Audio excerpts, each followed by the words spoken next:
In this 75 years that we have been independent, or will be in 2022,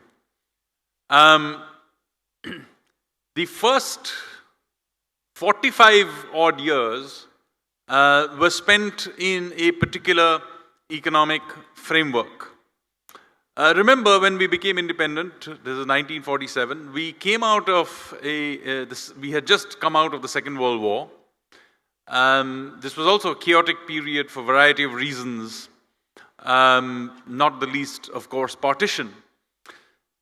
So the economic thinkers of that time had a variety of views on how this new India would be built. And there was actually a split between those who preferred a much more socialist type economic model and those who preferred a much more market-based economist. Now, those who won, those led by the then Prime Minister Nehru, very famously, of course, opted for a planned socialist option. Now, very often people think that this was the only option that was debated at that time. That is actually not true.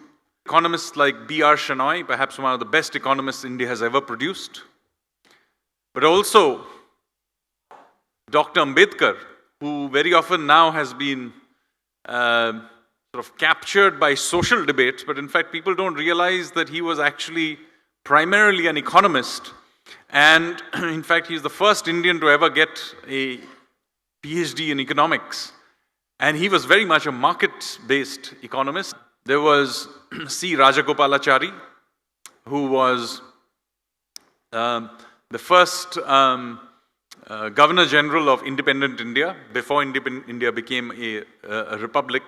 For those 3 years, he was the head of state. And he very vehemently argued against a socialist-based system.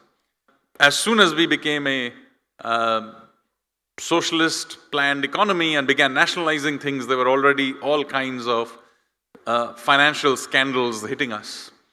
In fact, the term license Raj was not invented at the end of the process, but in the very beginning of the process.